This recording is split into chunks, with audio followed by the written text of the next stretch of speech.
This is Play-by-Playcast, Is that faster than a Greyhound? the podcast about play-by-play guys, for play-by-play guys, by, I'm told, a play-by-play guy. It's a bold strategy, Cotton. Let's see if it pays off for him. Now here's the host of Play-by-Playcast, Tom Bodett. Wait, the Motel 6 guy? We'll leave the light on for you. No, Joel Godet. Joe Godet. Joel with an L.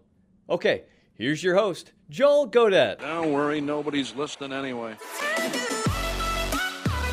We have reached the 50 episode milestone here on Play-by-Playcast. Thanks as always for joining us, clicking subscribe and or download. My name is Joel Godet. This is the podcast about play-by-play broadcasters for play-by-play broadcasters, hosted by a play-by-play broadcaster. Our guest this week is Kevin Fitzgerald of the Columbia Fireflies, the minor league baseball team, and also ESPN. We'll get to Fitz here in just a second. But a quick note on last week's episode. We had Mark Janes on of the Indy 500 leading up to race week. The Indy 500 is on Sunday. It's this weekend, 2 days from now, if you have downloaded this podcast on time. And if you listened to last week's episode, you'll know I'm a racing neophyte. I'm not a NASCAR guy or an IndyCar guy or a funny car guy by trade. I don't know a ton about it. However, I did have my first racing experience after doing the podcast with Mark Janes last week. Mid-American Conference Baseball plays its last weekend series of the regular season a day early because it gives the teams a day extra rest before the conference tournament started this past Wednesday. So instead of playing Friday, Saturday, Sunday, we played Thursday, Friday, Saturday, and I had last Sunday off.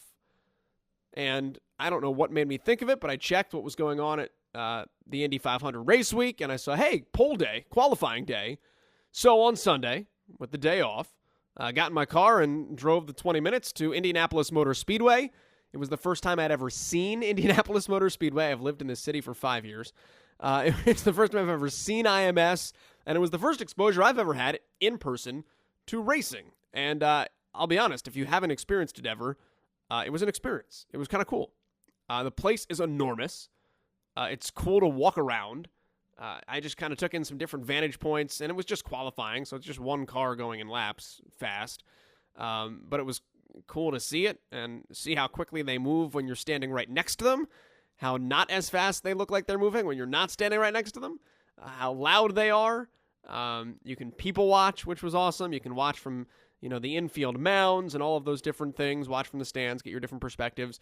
So it was cool. It was just kind of a neat little foray into something new for me last week. And Ball State Baseball actually got knocked out of the Mid-American Conference Tournament after just 2 games this week. Got upset both on Thursday and Friday.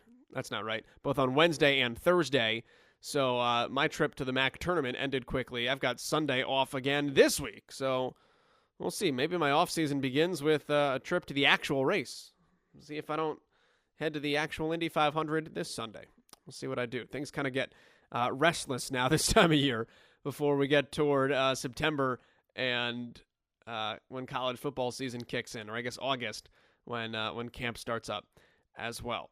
That brings us to our guest for this week, though, because summertime, he is very busy and has been exceedingly busy so far this baseball season. We'll get to that in a second. But I've gotten a few requests over the last couple of weeks to talk to some younger guys on the podcast, still up and coming in their careers, still early in their careers, and figured it was a good time to hit up Kevin Fitzgerald.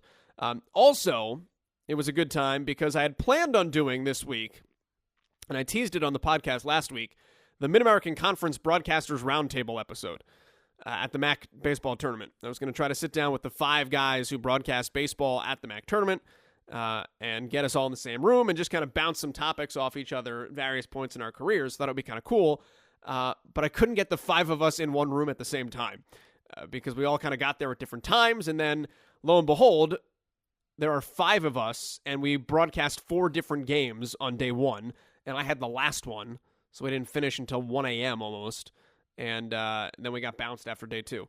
So I didn't get a chance to do it. And knowing I didn't have a guest, I panicked, and I knew I could call a guy like Fitz, and he was on the road, so we had a little bit of time Thursday morning. and we were able to sit down and knock out this podcast. That being said, Kevin is a 2014 graduate, so fairly new. I think 3 years out would be the math on that. 3 years out of Syracuse. Works in minor league baseball, worked in minor league baseball right away.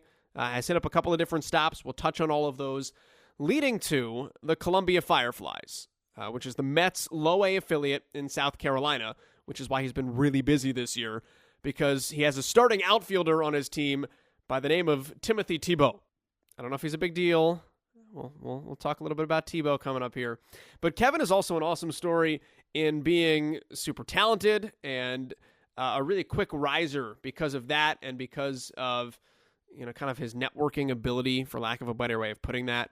But he does a lot of stuff early on in his career with ESPN and ESPNU and SEC Network and Big Ten Network, and he does a really good job with it too. So figured it would be interesting to get his perspective on breaking into this industry in a big way early on in his career and having a lot of success. So Kevin is our guest. Kevin Fitzgerald is our guest here on episode 50 of Play-by-Playcast. But with all of that said, where are we going to start? The answer I felt like was obvious. Tim Tebow. We start with Tim Tebow, with Kevin Fitzgerald, here on Play-by-Playcast. Where is Tim Tebow right now? Tim Tebow is at our hotel. He is at this Clarion Hotel right now. How amazing is that on face value? Well, and to go off of that too, we make a stop yesterday on our way to Lexington from Columbia, and we're in middle of nowhere, Tennessee, and we stop at a gas station. There's a Subway, a McDonald's, and Taco Bell. No kidding. So, this guy has an extreme diet, a diet that most could not. You could not set your sights to it and succeed doing this diet. But so to that perspective is even more interesting. Like this, sometimes he's got to go find some food on the road that, normally you wouldn't have to settle for, that sort of thing. We a couple weeks ago on our way up to Maryland and New Jersey, and the bus pulls into a parking lot, and it's like, wait a second, you could be in a car in like Norfolk, Virginia, and say, wait a second, did I just see Tim Tebow walking up the sidewalk going to that Applebee's or something? So it is the, like that 30 for 30 was titled Ride the Bus with Michael Jordan, and he's doing it too. What does he eat that's it's interesting? What's he eat that's different? They're all athletes. I want to say it's a ketogenic diet, and he's advertised this before in interviews and things like that. But it is no carb. It's extremely high in protein, and I don't want to I want to double check on this. But yeah, no carbs. It's a lot of eggs, meat, that sort of thing, and definitely eats that a few times a day. That type of meal, like eggs and bacon, that sort of thing. So then you gotta dive into fast food every once in a while. Cracker Barrel then is probably where it's at. If eggs and bacon, that's imagine if he had one of those next to all of these hotels on the road. I mean, then you're taken care of. That's pretty simple. Or Waffle House on a lesser degree. What's it like having him around? Just, I guess, from a broadcast stance, from a baseball standpoint, I imagine it's different, or is it not all that different in some respects? I think you said it right in some respects. To be quite honest, watching him prepare and work before games, during games, in the clubhouse, it really is just part of the flow. There's really nothing that stands out that much outside of, oh, wait a second, I know that guy won a Heisman, or wow, there's this 6'5", 250-pound guy walking towards me. If you get by that, or if you just lived under a rock and did not watch any football whatsoever growing up, you just think it's like, wow, there's a really big dude coming at me. But he really, seriously, there's a good work ethic. There's respect between him and the players. It really just feels like it's part of the flow. Again, if you knew the backstory, you would say otherwise. But one of the guys works well with them. It's been fun to watch. It really has been fun to watch. He's someone who's showing up an hour before report times on a regular basis to take extra swings. There are areas of his game that needs fine tuning, and he's all right to work with our manager, with our hitting coach, to work on those finer elements of his game on a daily basis that, hey, maybe most at this level would not have to do, but he's been away from the game so long, so he's diving into those as well. So that's been fun. Like the readiness to say yes to a lot of this stuff and continue to work on it for the first time in over a decade. Like it's there. I think that earns the respect and earns some validation from the rest of the guys around him. So like I said, if you didn't know that it was this Heisman Trophy winner walking towards you, in the tunnel back to the dugout, you just think, oh, it's a really big guy. What position does he play? Is he a pitcher? Is he a first baseman? Is he an outfielder? Because I think he carries himself really well. That's nothing new. Like we've known that for over a decade now. What's he like to deal with from your perspective, just in terms of, like, does he talk to you? Is he willing to talk to you? Is he a guy you can do you pick his brain at the cage? Does he get locked in? How does he kind of fall on the scale of media-friendly guys with respect to you? Yeah, good question. I think a little bit more to the latter portion of what you're saying there. Most of the times when we've kind of chit-chat a little bit every here and there about baseball. I agree with you. He is very locked in, especially around the cage. I think he's really zeroed in. He's here for a purpose. He's here to get better. He's here to take the swings, and I don't think he really doesn't want to waste that time. But the other side of that is really courteous. My dealings with him have been great. It doesn't make life difficult on you at all. But I do sense that where, hey, when he's at a cage or, when he's getting ready pregame, he really wants to zero in. So we've had a few short conversations every now and then. And I get it. It's one of those things where, he's been through this, and he's been through this a lot, and he's done it for a number of years. So I don't want my job to get in there and try to step all over that. I understand he's here for a purpose, and he's here to, he has if you can call it that, a shorter window, I think, than most, just because he's an older age right now. Sure. So I understand that, and I think most do as well. But no, not standoffish at all. And I don't think he's ever been accused of that. So really, it makes life easy on us, because he's willing to do some media ops on the road. He understands, all right, this is a big thing. Let's knock something out. Let's go ahead and do it. He's never been that. I think he's always been a very friendly person. He always has been at any level, the NFL, the college level, and now doing this baseball thing as well. So the dealings with him, they've been great, really easy on us and helpful, just a helpful person.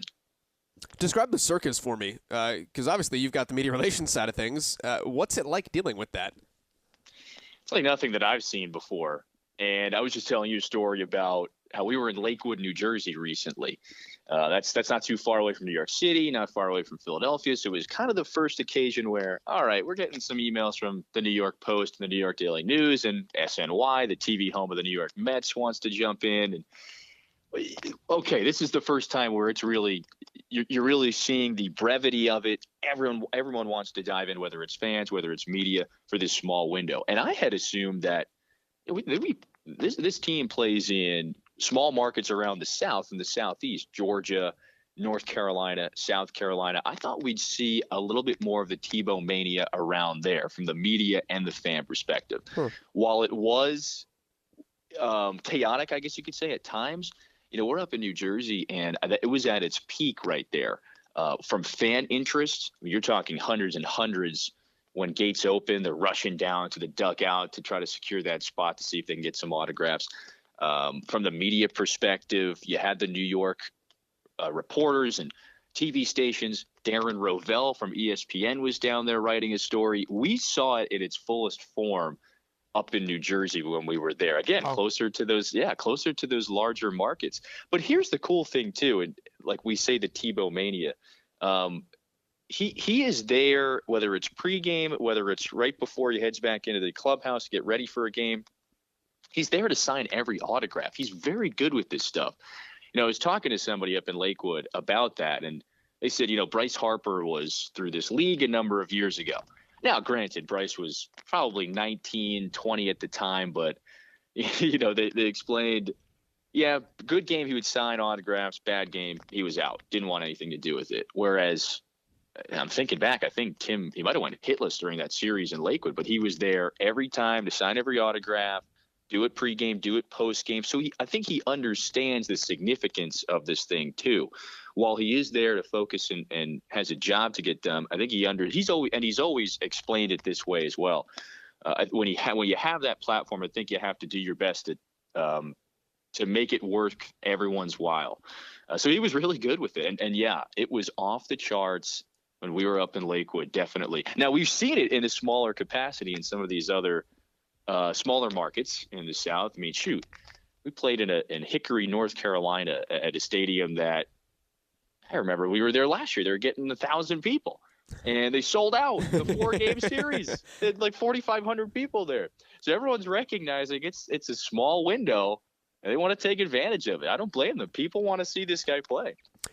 What's the spotlight on you like in some regards also? Because the guy homers in his first at bat.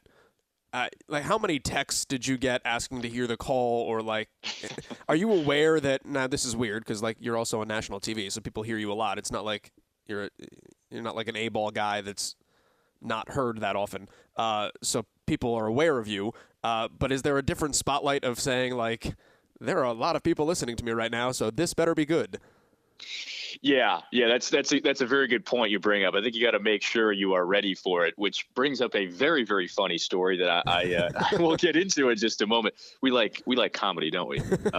You're right. You think about it, and a couple days ago was kind of one of those interesting notes where he hit his 3rd home run, and all of a sudden it pops up on the ESPN alert, and you're getting ESPN alerts for almost everything that this guy will do throughout the year. Minor League Baseball is basically doing live tweeting of every time he gets a hit. So yeah, I think you're aware of it, and you bring up a very funny point about about being prepared and whatnot. So he homers that first game.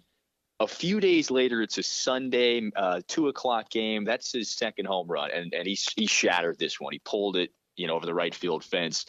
So all of a sudden, oh gosh, I think it was a team from Augusta, Georgia. It was a San Francisco Giants affiliate. And all of a sudden there's a pitching change, and, we're calling the game up in our press box, a couple booths down from where our official score and everybody sits, that runs the scoreboard, basically our game day staff from up in the press box.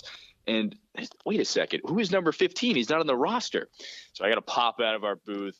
Got to figure out with multiple rosters that had been forwarded over to us from Augusta. Oh, wait a second. Okay, this guy was on a preliminary roster. He was activated, and no one gave us a heads up. So I've got to go talk to our scorer. Yeah, okay, it's number 15. His name is Jose Morel. Yeah, if you can punch him into the system, so on and so forth. And, I'm looking out into the field, making sure, okay, I got to run back into this press box rather quickly here. So his 2nd home run, I'm putting the headset back on in our radio booth as he is swinging and as this thing takes off into right field. I kind of just jumped into something really quick, and there it goes. Who knows, whatever I said. But, yeah, I think you have to be prepared in minor league baseball. You also have to be prepared for anything and everything. Like, okay, there's a guy not on a roster. Let's go figure this one out. Yeah, there's a great story on that note. Jason Benetti and I, when we were together in Salem, Virginia in 2008, I think it was, the White Sox affiliate at that time was Winston-Salem. It still is. They had a guy on their team named Henry Maybe. It was M-A-B-E, but it was pronounced Maybe. He was not. He was on the roster as a new addition. Their broadcaster was not there that day because he was at a wedding, so they just didn't have radio. And Maybe didn't have a number on the roster, so he comes in for the first game with Winston-Salem. We can't figure out who it is. Ground ball back to the pitcher, and Benetti just goes, "It might be Maybe." He throws to first, inning over, which was maybe the greatest. And I think at one point he said, a strike thrown by that guy. Which was fantastic.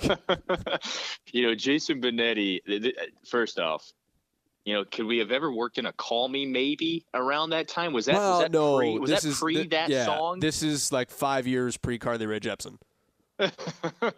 I think I was told a story one time.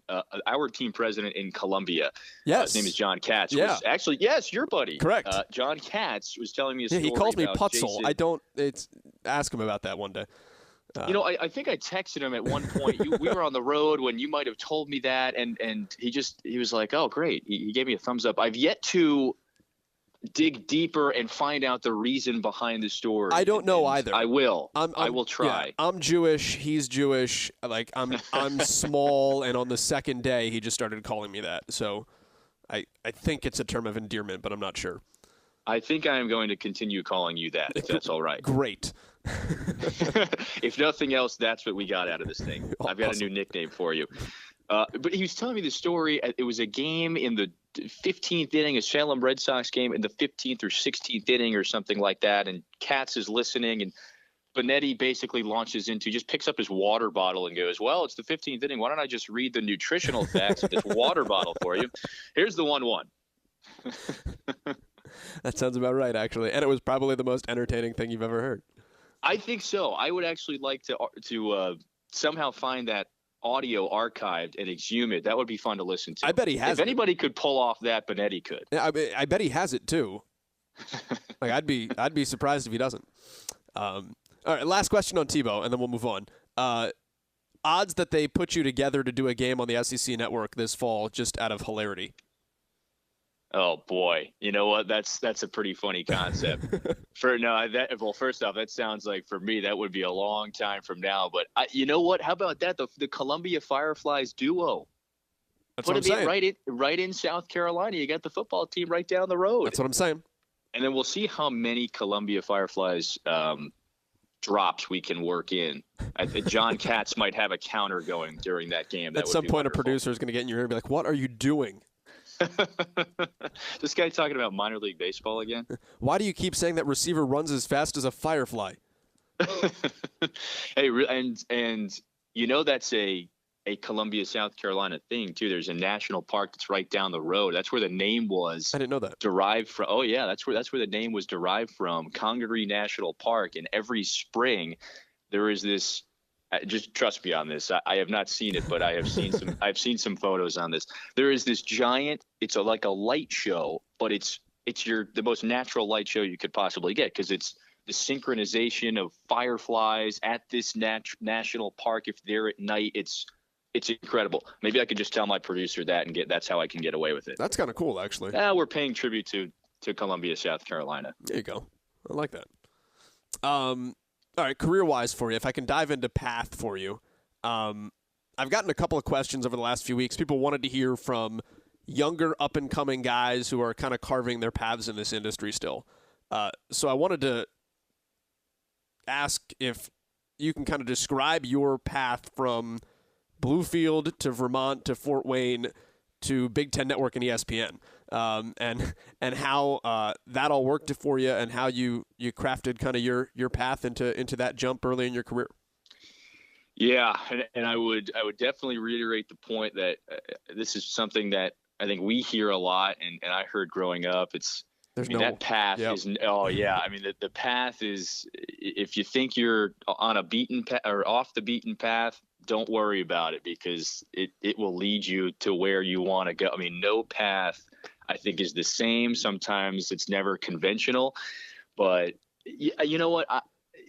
It's funny because you look back at where you were and you just think, yeah, did a lot of cool things. But yeah, I graduated from Syracuse a few years ago in 2014, and was lucky enough to jump into a baseball job that first summer after I had graduated, and it was a short season gig, and you mentioned it. It was in Bluefield, West Virginia, the Appalachian League, which the Mets, which is our Columbia Fireflies major league affiliate, they have an affiliate in that league. So we share stories about the Appalachian League all the time. But the quick 70-game season, it was a blast. It was the first time where you were kind of in control. You were creating the broadcast. This was your own baby, that sort of thing. At Syracuse and calling games for W8ER and Z89, you just feel like the next guy in line of something so much totally bigger than you. From everyone that had left a mark previously and left a mark beforehand, but it really was. It was a lot of just. And the question of, okay, how did you end up doing it, or how did you kind of get all this stuff? It's really a hustle sort of thing. And I'll tell you, you've got to be 2 steps ahead with your planning, okay, hey, what's my plan for baseball season? What's on the horizon for basketball season? How about football work as well? You've got to be 2 steps ahead, I think. So was able to cut my teeth, get down to Bluefield, and we were on a rock station down in Bluefield, West Virginia. It was great. We broadcast in most of the games. I remember doing I did public address, did PA for I think the 20 games that were not on the radio. There you go. And that, how about that? Where would I have thought that I'd be doing that? And ended up doing that as well. So that was pretty cool. And I remember, right after graduating as well, interviewed for the University of Vermont women's basketball job, and that's what I rolled right into after completing the Bluefield season. Was up in Burlington, Vermont. Awesome city. Burlington is great, and if you ever have the chance to get up to Vermont, go visit Burlington. Nice little small town. I'm from New Jersey, so I love the snow, love the cold, love doing all that stuff. Burlington was an outstanding town, and what I really liked most, you end up calling the games, obviously, but what I ended up liking most was just you're around members of an athletic department, you're around a coaching staff. Shoot, Joel, I remember leaving school and saying, I could get this job, or I should have this job, this and that. And of course, those are lofty goals, but then you spend a year with a coaching staff and a team and an athletic department, and you go through things that you would not have learned, or that basically you're learning on the fly for the first time. And I was most appreciative about that. Schedules, things to do, things not to do. It really comes down to that. I think it's really as simple as that. And remember at the time thinking, oh man, this is maybe, for lack of a better word, kind of scary. You're jumping from one seasonal job to the other. I'll tell you what, I would really recommend, don't tie yourself down to one spot too early in your career, because I think you want to have flexibility to move. I think you want to have flexibility to try different things. I was able to go from baseball to basketball. I worked for a good buddy of ours, John Nolan, in Fort Wayne, Indiana, the following baseball season. And with the Fort Wayne Tin Caps, a minor league team out in Indiana, you just have the flexibility and the freedom to do that. And I think you don't learn as much, say if you're kind of in the same routine, doing the same thing every day right after school. I'm really appreciative of that. That seasonal to seasonal type of path. And at the time you're kind of banging your fist saying, I could be doing more. I could be doing this. We're always trying to jump to the next item and what more can you do? And looking back, I'm just appreciative of the opportunity of being able to have that freedom and that flexibility. So I'll tell you what, excellent summer after the Vermont basketball season, working with the Fort Wayne Tin Caps. A-grade operation out there. John is a great guy. Mike Nutter is the president of the team. And I mean, he's a seasoned vet. He's one of the best. I mean, this guy goes to the winter meetings and everyone wants a few minutes with him just because he's a well-connected person and runs a great operation out in Fort Wayne. And this was around the time when, I was a good colleague of mine is Chris Farrow, and he's a coordinating producer at ESPN and ESPNU. And when I was out in Fort Wayne, this was kind of around the time where, I was sending him some stuff and we had got to talking, some emails here and there. We met up the previous summer in Charlotte, was able to sit down with him for a few minutes when I was in Bluefield and in West Virginia.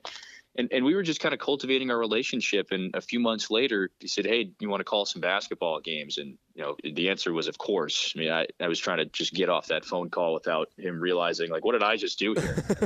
We're giving games to this guy.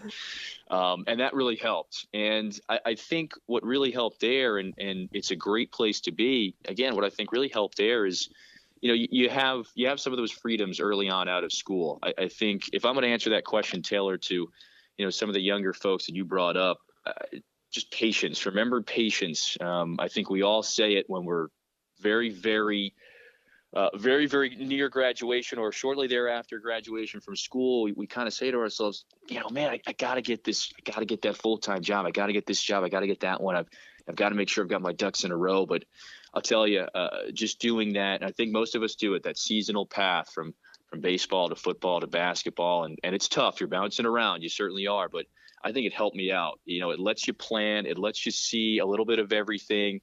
I mean, it lets you make some great relationships. I mean, it is, you meet somebody you like, keep in touch with that person and don't ask for a job. Chris was a big Connecticut basketball fan. I love talking just like Big East basketball with him. It's get to know the person. Trust me. I think the big thing about for especially those that are younger, you want to get to know the person. Forget about the job. Be patient. If you know good people in this industry, that's going to make the difference. And I think that goes for plenty of industries just outside of the broadcasting realm. But that was kind of my path that led me to those different locations, work with ESPN, and then was fortunate enough to get this job with Columbia. I was an intern with John a couple of years ago in Fort Wayne, and this team in Columbia is also owned by the same ownership group as Fort Wayne. They mentioned, hey, we're looking for a full-time broadcaster. And I made sure to let them know, hey, I'm interested in this, would love to be down there. And it's a Mets affiliate. You know me, I'm a Mets fan, so that's like the cherry on top. First of all, now I feel like Chris Farrow is going to get 90 emails asking about Khalid El-Amin and like Rip Hamilton. So we apologize in advance for that. I haven't had times like that in a while. Sorry, Chris. Sorry. How much TV had you done before that all came to fruition? And what are you thinking when Chris says, "Hey, you want to do some games," and kind of getting thrown into that pot? You know what? I feel like I'm connecting a puzzle piece right now. So thanks for bringing up that aspect of it. When I was in Vermont, again, you're calling 2 games a week. That's about it. Yeah. And you play a Wednesday game, and that's every college schedule. Playing a Wednesday game, playing a Saturday game, or a Thursday game and a Sunday game. And you got a lot of time on your hands. And I thought about it. It's like, all right, you could go. You could do something to try to supplement your income, but I thought about it, was looking for other opportunities play-by-play wise in the Vermont area up in Burlington. And there was this company called NSN. They're still rocking Northeast Sports Network, and they basically it's web streams of smaller colleges in Vermont. But I'll tell you, they're the producers that they have there. They do an excellent job. The production is pretty darn good for smaller college. And it's not a very large production with a great number of people, but they do an excellent job. And, was able to jump in with those guys, just reached out ahead of time. I think I remember emailing these guys over the summer, just saying, hey, I'm going to be there. Would love to help out. And colleagues before me had told me, hey, reach out to NSN. That's a great place where you can cut your teeth. So was Cousins there too? Cousins was up in Vermont a number of years ago as well. I believe he did some of that. Our buddy Bill Spalding, who also graduated from Syracuse as well. That guy's like digital small college king of New England. I'll tell you what, we have got some great nicknames out of this discussion. Hopefully we can keep track of them. Bill was the one who had mentioned, it was one of the couple guys that said, yeah, I mean, this NSN thing up there, Andrew Cannell. I still call him Andrew Cannell. Okay, now he is referred to as AJ Cannell. He was the former voice of University of Vermont men's basketball, now the voice of Siena men's basketball. Yeah, and he was the one as well who said, yeah, NSN, it's a great place to get some opportunities. He was doing a little football for them. And, I remember calling Middlebury is a school that is about an hour south of Burlington. I remember calling a couple Middlebury basketball games for NSN, did some lacrosse, did a couple other basketball games as well. Did a game for Norwich University, which is one of the few military, like senior military colleges in America, up in snowy Vermont. It was great. You're going to these new locations, you're calling these games. So it was a TV call that was for these online streams, and was able to get some of that footage, put it together. So that was where I had my first chance to basically say, hey, here's some TV stuff. And of course, you're not doing it with an analyst. It's just you, and it's like, how in the world do I? Is one person going to make this sound interesting? Yeah, I was going to say, how does that describe that? Because I feel like that's our worst nightmare sometimes. It's like, you're solo. I'm like, I'm what? Yeah, exactly. I mean, that's when you better make sure you have like 3 charts of information nearby, and maybe it also teaches the inverse as well. It's like, well, this is where I would normally have tossed to that color analyst next to me. But that was the first chance where I got that type of tape and was able to cut some stuff up. Again, that's where I think it just ties back. This is that puzzle piece I was talking about. It ties back to, I remember it was, you call 2 games a week and you're kind of, the schedule's pretty open and you're thinking to yourself, boy, what can I do here? So again, use the time wisely, be patient. I filled that time with these games for NSN, filled that time with relationship building. I think that's really important. So you got to be patient with it and just be smart with it. So that was the first stuff I'd sent over to Chris and some other folks, and had known Chris for a year or two at that point, had kept in touch with him. I remember sending him some Syracuse work, and yeah, I know it was after the baseball season when I was in Fort Wayne. So that would have been 2 years ago, 2015. Just got a call from Chris. Hey, how's it going? Hey, got a couple of games. You feel like calling them? Yeah, of course. Let's do it. I'm good. Like, I feel like Anish has got some time. Here's someone else I can recommend for you, though. Of course, let's do it. It's been a blast with ESPN and ESPNU and the SEC network as well. I've done a few of those games now, being based in the Columbia area, but. It's funny because you bring up, hey, like why did Chris ever reach out to you and say, hey, can you call these games? But I'll tell you, I still remember that Middlebury basketball game. It was an awesome game. So those are the stops. I'm telling you, I'm not just trying to sell a Middlebury basketball here. You remember those stops along the way that got you there. So Vermont, great place, good food. If you snowboard and ski, get up there. I'm pro Vermont. I love Vermont. I'm pro Vermont too, by the way, for what it's worth. Nice. Ben and Jerry's is also based out of there.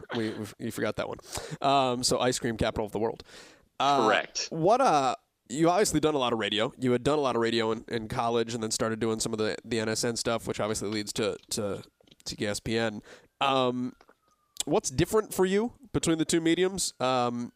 Which one do you like better? Which I feel like is a loaded question. But kind of what are your pros and cons of doing radio and TV, because you get the best of both worlds in the ability to do both of them the way that your career is set up right now? I think it's a great question. For me in particular, I felt like every once in a while you go away from one platform and then at a certain point you're away from the other platform, at least for my schedule, and which makes both feel excellent when you dive back into it or calling in that sort of capacity. Like right now, my schedule is baseball and it's, the minor league baseball grind and the college baseball. It is sometimes you put your head down and go. All of our games are radio. All of our games are on a ESPN radio affiliate in Columbia. So I haven't called a TV game in a couple months. And, when the basketball season ended and you put the headset on and do a Columbia Fireflies game, you do it on radio for the first time. It basically kind of conjures up a lot of the memories of not calling a radio game for a number of months, and you're just thinking to yourself, hey, this is fun. This is, as Vin likes to say, the painting of the picture sort of thing. So I think when you go away from when you're off of one platform for a while and then dive back into it, it amplifies it a little bit. It makes it that much more fun and that much more exciting. So, during the basketball season, at least this past year, was very heavy television. Really didn't do too much radio at all. But now get to dive back into that. And then once we hit August and September timeframe, we'll get to jump back in and do some football and basketball. So I think it makes you appreciate, at least for me, I feel like I've appreciated either platform more when you're away from it. In one capacity or another, for a certain point of time. But yeah, definitely different when you're, from a style of calling the game. For TV, I think the word is context. It's all about context. We can see the images. There is play-by-play involved, but it really is, you're weaving in information. Like, how good is that sweater? Like, how good are you going to knit this broadcast together? Like, how good are you going to fit information in that needs to be fit in there or deserves to be fit in these locations throughout a TV broadcast? Whereas radio, it's certainly, you're driving the bus a bit more. It's a bit more up to you. You can work in information. It's more about the description anyway. I think the big difference, and, I imagine a number of guys on the Play-by-Playcast have brought this up as well, but I think the big difference is the context of the TV side. versus the radio, versus the description on the radio side. Yeah. Shoot, I'll tell you, I called I don't mean to name drop our buddies here from Syracuse, but Ryan Coletti, a good friend and a great guy who does work at the University of Pennsylvania, was able to call a couple football games for him over the last couple of years on radio. And man, calling football on the radio, basketball on the radio after not doing it after a while, it is so much fun. I really like you ask, what do you enjoy better? I couldn't answer that. I really love doing radio and television. And I was just talking to somebody about that. I would love to dive in and do a little bit more football and basketball on the radio. Really, really love it. I love the fast pace and the description of it. That's where you really, that's where you kind of feel at your best, is when, the action is moving. How's your description? Are you fitting everything in? I love that feeling, that fast-paced feeling of a radio call, football, basketball-wise. And then television, it's the people you work with. I think the best part of this past basketball season was, worked with the same analysts most of the time throughout the year, the same production crew. It's a family. It really is it's a collaborative effort. I mentioned the example on radio. You're kind of driving the bus most of the time, but on this occasion, what would be maybe it's everybody in like the teacup in Disney World. You're kind of working together. That's a bad example, bad analogy there. But you are all working together to make sure you get the right information out there. It's a heck of a lot of fun, and we had some great games this year. Called a lot of SEC games. So yes, they are different in terms of you're capturing the action on the TV side. On the radio side, it's a great validating experience because you are painting the picture. It's your brush. You have to fit those descriptions in, and you have to do it wisely. I really enjoy. I know I'm not giving you a definitive answer, but I couldn't pick which one. I love, calling both mediums, and I think being away from one another for an extended period of time makes you love each a little bit more. Yeah, absence makes the heart grow fonder a little bit. So. I could have just said that. It would have saved us a few minutes. the ancient parable. I believe I just made it up right now, actually. Yes. It worked for the president, so I thought of that right now. What was it like learning to work with an analyst, particularly at that level? Because if you're doing a lot of TV solo, and we all know, minor league baseball, we kind of work with each other a little bit. But to get that person who's a designated analyst and to kind of figure out the ins and outs of doing that the right way and finding a comfort zone. Take me on that process, and how did you figure it out? Yeah, this past basketball season, worked a lot with, and most of my games were with Chris Bitola. He's an analyst. I'll tell you, this guy, first off, total rising star, and rising is probably, that probably doesn't even do it justice. I mean, this guy is a great analyst. He is so locked. I've never seen someone break down like a shoot around like this guy does. You're going to see him all over the place. But I was really fortunate to work with him. And again, I'm going to go back to the point I mentioned before on relationship building. I think just your broadcasts get better as you get to know that person a little bit more.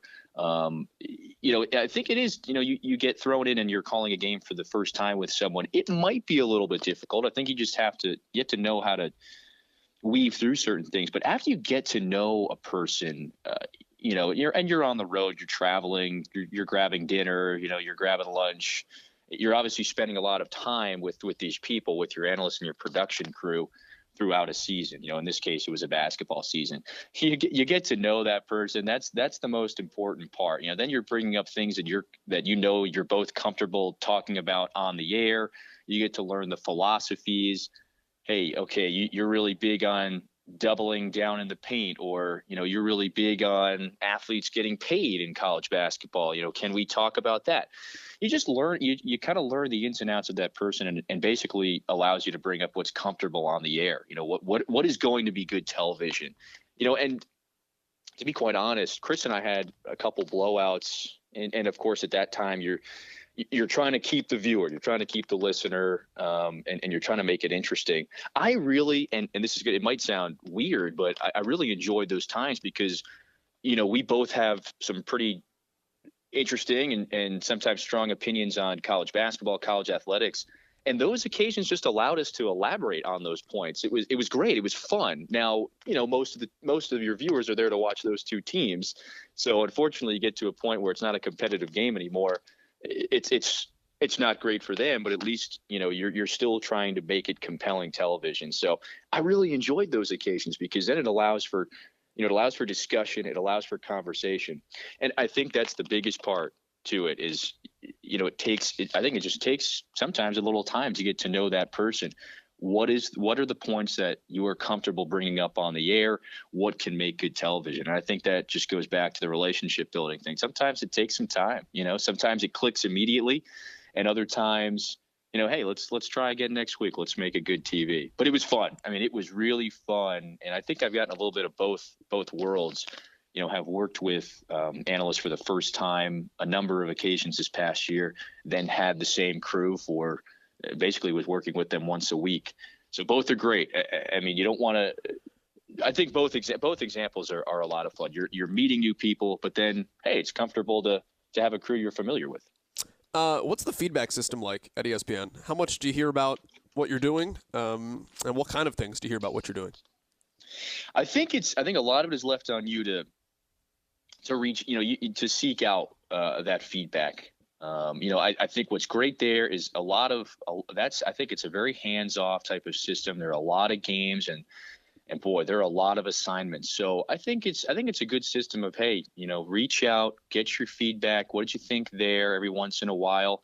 But man, it's the mothership. There are so many live events and there's so many games to keep track of. So, hey, on the couple occasions that I have, reached out and to my coordinated producer and even just producer as well. I think you get your best feedback from your on-site producers. That's where you're going to get the best information because they're there. They've got their eyes on it. They know what the script is like. They know what the rundown is supposed to look like. I think you get your best feedback from your producers on site, your directors that are there. And sometimes you'll have a chance to watch it back and, sometimes you'll get some interesting tidbits and information back from your producer. But yeah, I think most of the time, especially from that superior standpoint, it's, hey, reach out. Hey, what'd you think? Hey, can you take a look at this clip? What'd you think in that situation right there? I think it's a good system. And sometimes, we are calling these games and I think we know at this point we're moving in that direction of remote broadcast and you're calling these games sometimes every once in a while from a studio right there. Sometimes the best for feedback too, because, hey, your boss could be right down the hall, which is nice. I think it's a good system. Do you do a lot of that? I mean, you're close to Charlotte, and I guess that's probably changing. But did you do stuff that was based out of Charlotte a lot? I have called three. I've called three of those remote broadcasts. Is it weird?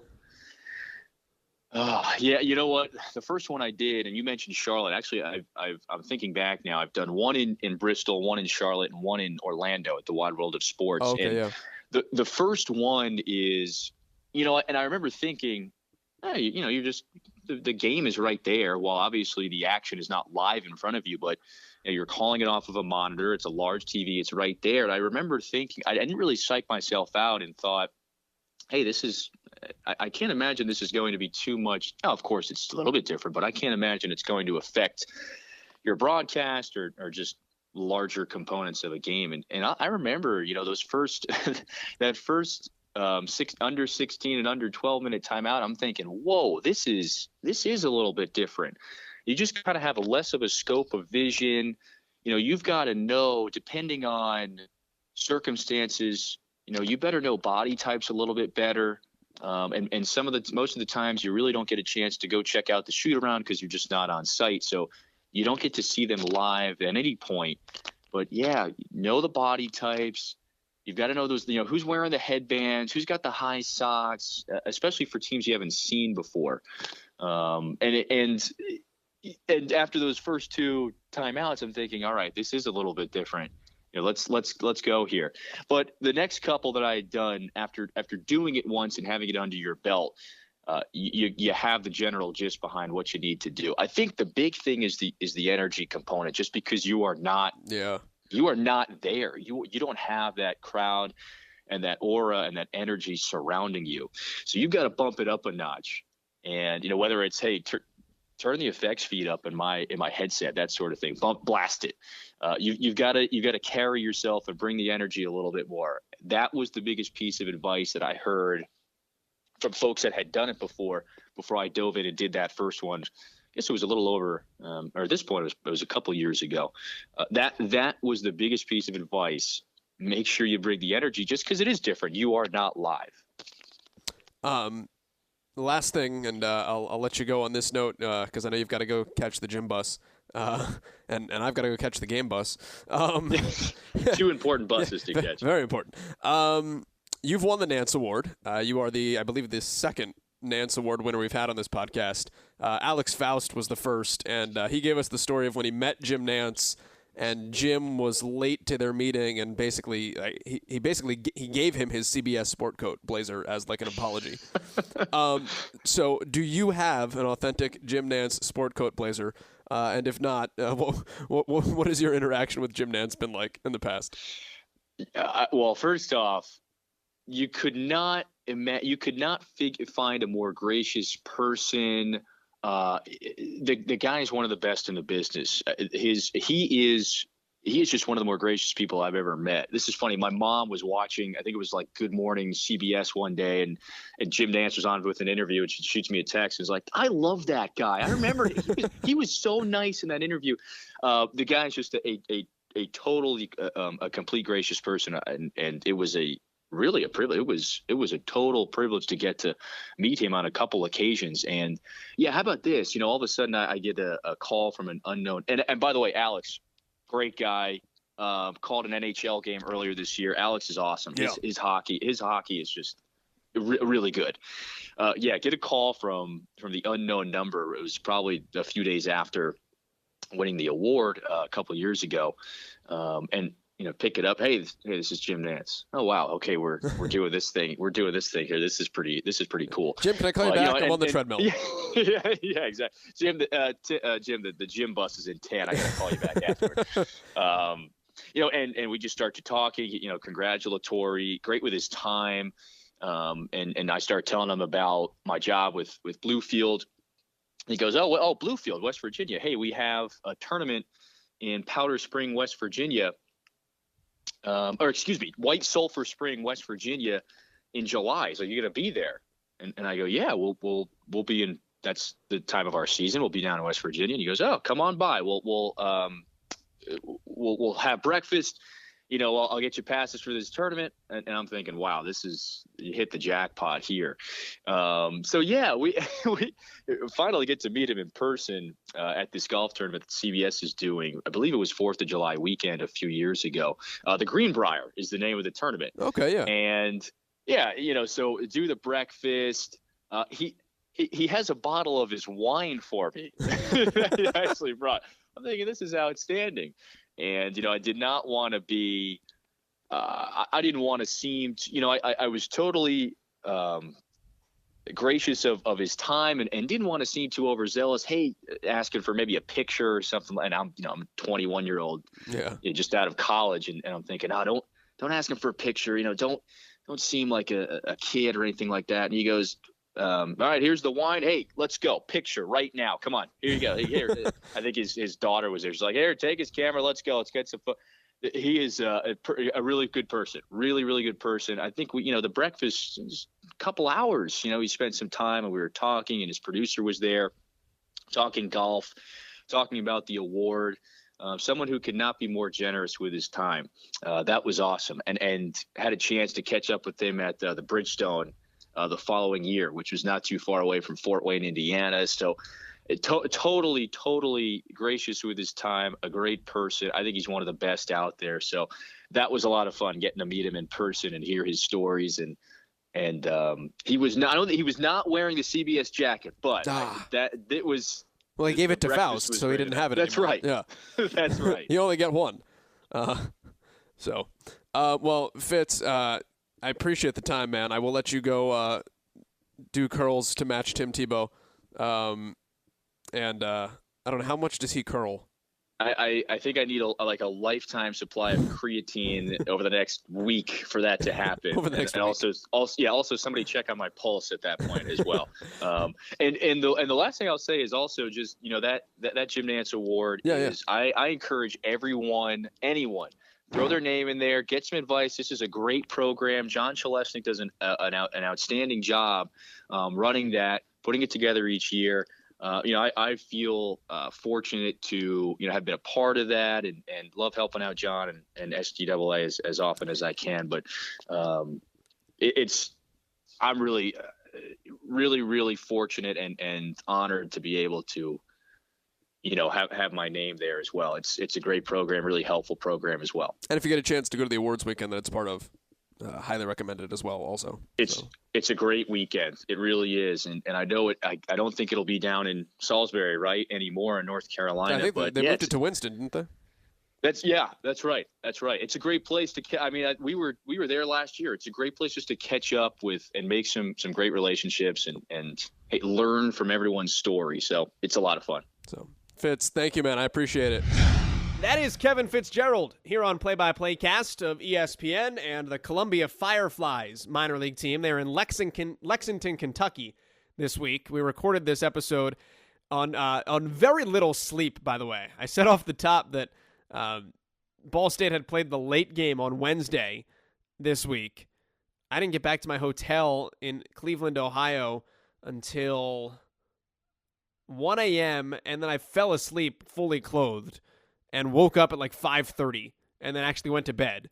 And then woke up again at 8 o'clock when Fitz texted me because he was up, having essentially just arrived in Lexington, Kentucky with the Columbia Fireflies. They had about a 7-hour bus ride after a doubleheader with, I think, Charleston they had played the day before at home in South Carolina. So we were both a little bit sleep deprived when we did this podcast, but I guess that maybe made it better.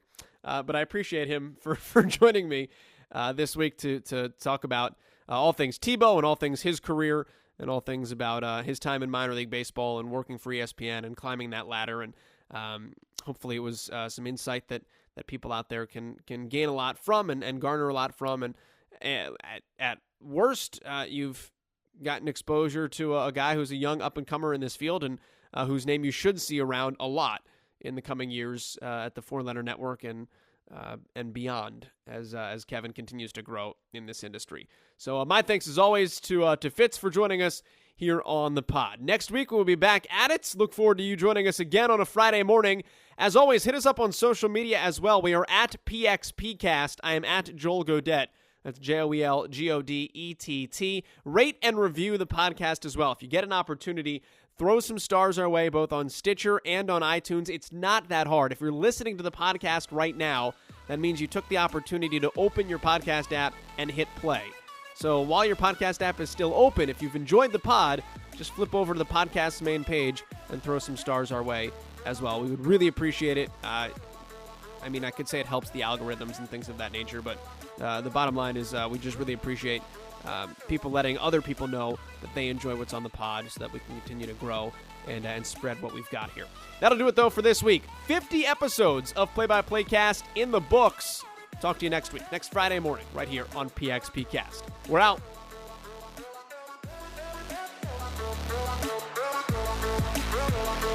Yeah.